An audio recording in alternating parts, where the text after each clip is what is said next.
Yeah, man, what's up? Molly G, Molly Sound. What's up, Bay Area? I'm fucking around with BayAreaCompass, man. And yeah. This is a Bay Area Compass exclusive. BayAreaCompass.blogspot.com. The BayArea Compass exclusive interview with Molly. Go ahead and introduce yourself, bro. Yeah, man, Molly G, straight out of Frisco. You know what I'm talking about? Representing Hunters Point, man. The whole fucking city. Yes, sir. Yes, sir. So it's good, man.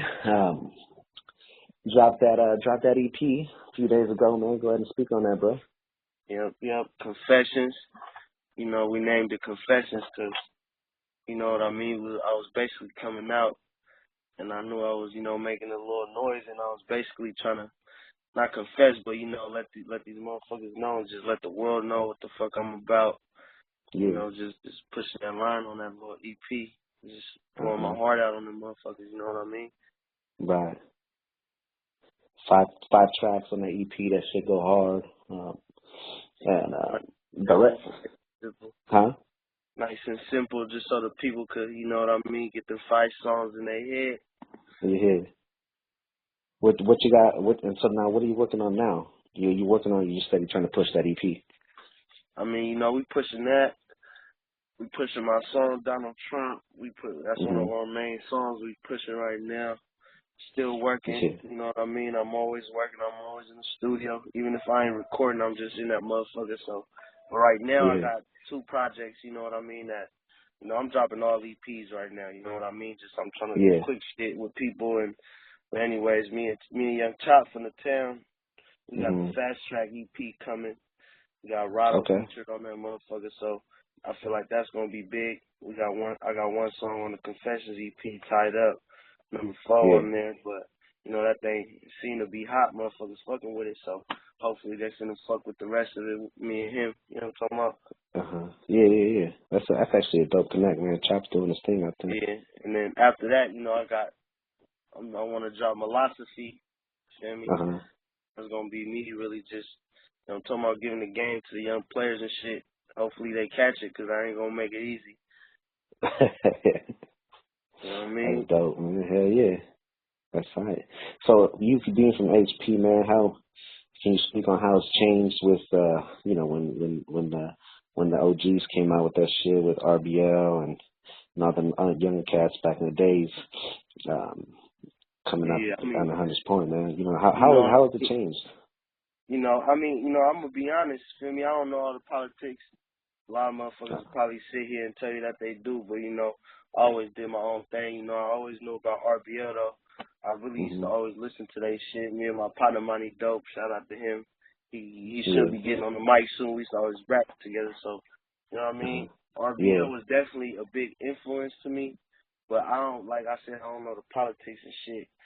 You know what I mean? I just always liked their music because I knew they was from the Point, and I was from the Point, so I'm like, okay, I like this shit, so I know a couple things, but the style and shit definitely changed. You know what I mean? It got a lot of motherfuckers ain't mob no more. You know what I mean? They be on that. Shit.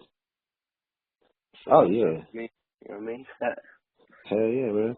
Now, how has it changed though in the area though since Candlestick had closed down though, bro? That seems to be like a big old main focus for a lot of cats who's shooting videos out there now. You know what I mean? So especially with that around that area right there. I mean, I feel like the Point really used to just be more cutthroat. You know what I mean? But it still is. Don't get it wrong, but it was just a lot of different shit. I feel like the politics was more like some solid shit going on, and it was real direction and leaders and shit. We don't got that no more. It's just a lot of young niggas just running around. You know what I mean? Me personally, I don't affiliate myself with like gangs and shit. I fuck with people because I always have. You feel me? I'm a real person. So if I've known you forever, it don't matter where you from. You know what I mean? I'm not gonna act funny to you. I'm a real nigga. So you know what I'm talking about. But I'm not with none of that other shit. You know what I mean? If we got problems, it's usually a personal problem. You feel me? I'm not with all that other shit. Let's get money and you know what I'm talking about. That's the type of shit I'm on. So. Yeah, and I noticed too a lot of the city folks, man, they steady networking too, man, and I see how you connected with Chop, and then it looks like all the up and comers like yourself and Chop and all them seem to be having a tight little network. Even though they're from Oakland and y'all from the city, it seems like we just cross over. You know what I mean? So that's clean. Yeah, I definitely. How did that connect happen though with you and Chop? I mean, I was like, shit. I think it was probably after I dropped "Fuck the Rap Game" or Donald Trump, the videos. Yeah. And I just, I mean, no disrespect to the other Latino rappers, but I just always felt like I'm a hot Latino rapper. Ain't nobody know Latino. I mean, it ain't even about race, but you know what I'm saying? You know what I'm saying? It's always like race is something, but you know what I mean? I like to not really think of it, you feel me? But at the end of the day, it really do matter. And I had heard about him. I heard his song, I'm from Oakland. And his video, and that shit was hot to me, you feel me? So I'm like, I posted up his mixtape cover, like, man, tag him, like, I need to do a song with him. We the hottest Latinos out here, like, you feel me? Like, shit popping. And me being, feel me, bike life, me riding them bikes and shit, like, it was a lot of, like, town motherfuckers out here on them bikes and that knew me from the bikes and shit, seen me on the bikes, riding with them and shit. So it was a lot of them, like, tagging him and, people in general, people had already caught on to my song, so it was people from the town already following me and shit. And they was tagging him like, oh, you need to work with him. You gotta work with him. And I guess like one of his like closer partners like tagged him like, bro, you gotta fuck with him. He's really a cool nigga. So then he caught it. He commented back like, what's up? Here go my line. And from there, I called him. It was locked in. We got in the studio. We was planning to just do one song. We got in the studio, did one song. That shit was so dope. We all sat there, was like, what's up? Let's drop a five song EP on these motherfuckers, and ever since then we've been working. You feel me?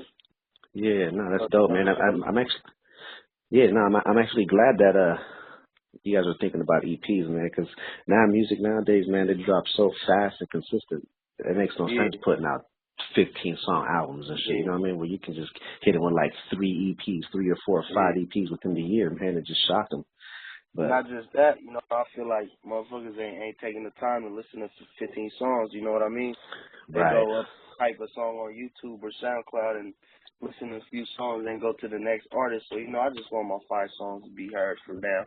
The next 5, Yeah, no, that's actually a great idea, man. And I've been actually talking to a lot of cats to start doing that instead of releasing all these big EPs. I mean, these big albums. But I mean, people like E40 and shit who can drop 3 fucking albums in one time. That's a different story. But all of the up and comers like yourself and Chop and all them, it makes perfect sense to do it like that. So that's hard, man. And it's funny, like you said, social media too, man. Like how people was tagging people, man. That's how I found out about the confessions, man. Because people was tagging me. It was like, yo, you need to get that on the Compass. You need to get that on the Compass. And I was like, man, I was getting blown up. So yeah, that was crazy. Actually, people showed a lot of love. That shit was cool. Oh yeah, man. Definitely. The Compass always shows love, bro. So that's never a problem on my end. Never a problem. So you mentioned the next EP. What is that going to be called?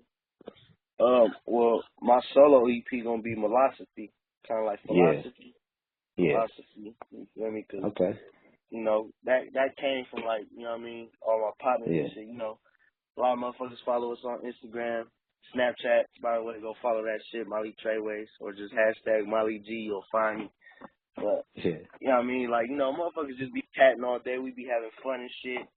And I just be, I'm always a motherfucker who will say something funny in like a stupid ass way, and it just had everybody like on some. Did he just say that? So we was just like, bro, you need to make the next one called Philosophy. Or like at first it was just like every time I say something funny or some stupid motherfucker would just be like Philosophy and snap like we had a poetry. You know what I mean? And then I'm like, you know what? I'm gonna call the next project Philosophy. Like fuck it.